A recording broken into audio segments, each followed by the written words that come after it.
Now, let's start talking about the string data type. And speaking of strings, have you heard of Pramp? Pramp is a peer-to-peer interviewing platform that has absolutely nothing to do with strings. But if you're learning Java and you need to really solidify your skills, definitely check out Pramp. Your knowledge will be put to the test by doing mock interviews with other individuals that Pramp helps pair you with. You'll end up getting reviewed by these individuals on how your interview went, and you have the opportunity to connect with them further. Pramp is a pretty legit platform if you need some extra help with interviewing, or if you just want to practice your data structures and algorithms, or a lot of other different options on there. Go check them out, guys. I'll leave a link for you in the description. The very first thing you need to know is how to create a string. If you've watched this series up until now, it should be pretty simple. Something like this.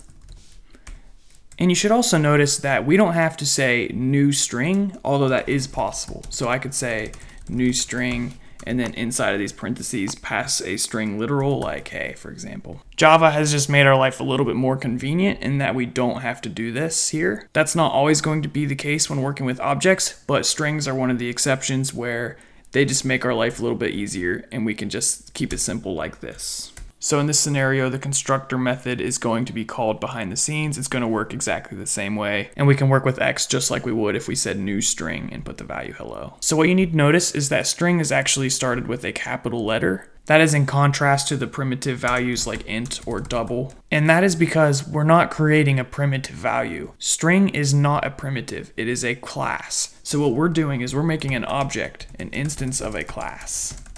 It's fundamentally different than a primitive type, but in general, working with the variable works similarly. So string is similar to integer in that there's static methods as well as instance methods, where anything called on the variable is an instance method because we have to create an instance of string, also known as an object, and then the statics are called directly on the string class itself. Now, when you create a string, you're going to use double quotes. Some other languages allow you to use single quotes, like so, and this is not going to work in Java. When we use single quotes, we're actually saying that this is a different data type. The single quotes are reserved for characters, and a character is only one of these letters, not all of them. So H is a character, but even still, we can't go and assign that to a string automatically. So languages like JavaScript or SQL might allow you to use those single quotes, but in Java, you're not going to be able to do that. So I'm just going to get rid of that. You can work with the individual characters of this string, and in order to do that, you need a special method. In order to do that, you need a special method, which is char@. And then you pass in an index. The index starts at 0, so this character has the index 0, this one 1, 2, 3, and then 4. So if we pass in the value 0, we should get H. And let's just sys out this to prove it right there. So let's run it and we get the value H. Awesome. Now, if you go out of the bounds of the array, you get an issue. You can see that when we run this, we get an exception, which means there was an error while we were running our program. So this is a runtime error. And it says string index out of bounds exception. So later on, we'll talk about how we handle exceptions. But for now, just know that you shouldn't do that. This also just kind of shows the strictness of a language like Java. This is unlike something like JavaScript. If you go out of the bounds of a string in JavaScript, well, it's just going to give you the value undefined and nothing's going to happen. Now, inside of a string, you can have special characters. So for example, one special character is a \n. Let's run this. Actually, let's put a couple of them here. And then we'll say cats. I don't know. And then we're going to output this and run it. And we get hello, and then we get a new line, another new line, another new line, and then the value cats. Because each one of these \n's is a special character that gets rendered as a new line, or think of it as the equivalent of pressing enter. Here are some of the other special characters you can use. The one we just did was new line, but you can do similar stuff such as rendering a backspace or a tab or a \. Itself. The reason we need this \. one is because when we use a \, it's assuming we're going to use a special character, but we're not. So in order to say, hey man, we don't want to use a special character, we need to escape that \. by using 2 backslashes. So now it knows we just want to print 1 \.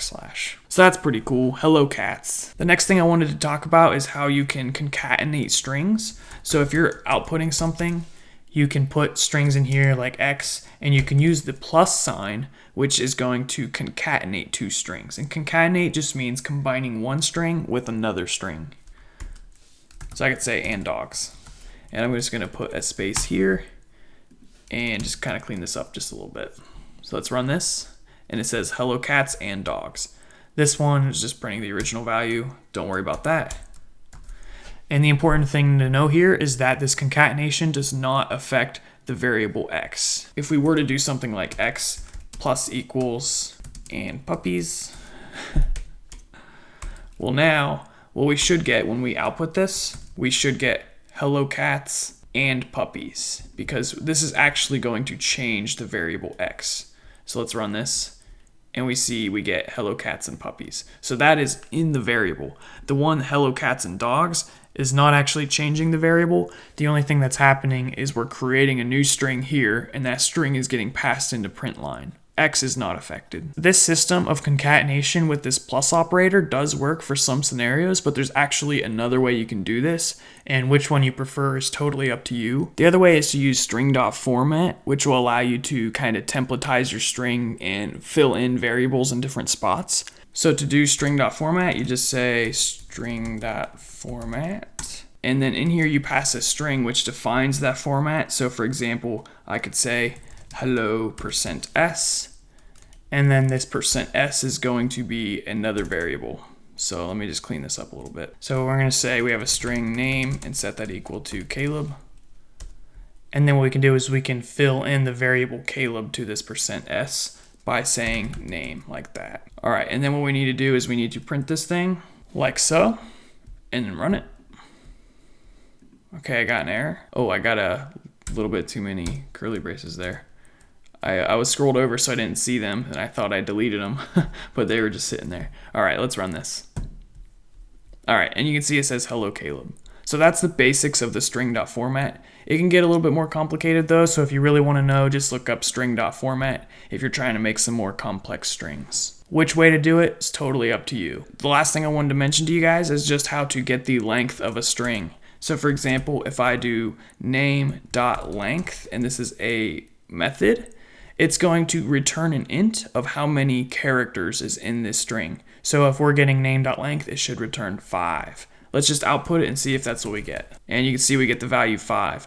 Awesome, so that will come in real handy when you need to tell people how many letters their names have. No, but seriously, later on we'll probably use something similar to this when we want to basically indicate how long a string is so we don't go past it. So we could say, hey dude, the length of the string is 5, so you don't want to go past the index 4 in the characters, else you're going to go outside of the bounds of the string, and the computer's going to explode, everyone's going to die, and it's going to be really bad. So definitely know that length exists. We're not going to use it for right now, but it might come up in the future.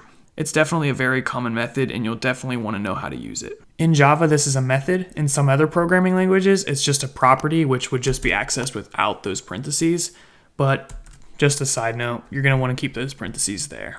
So those are the basics of strings. Hopefully that helps you guys just get up to speed with working with strings inside of Java. Obviously I can't cover everything, so keep going through this series and we'll just continue to work on strings as well as a bunch of other stuff. So please be sure to check the links in the description for a link to the Java crash course, the notes, and our sponsor. And with that, I just ask that you subscribe and go on to the next video. Cheers!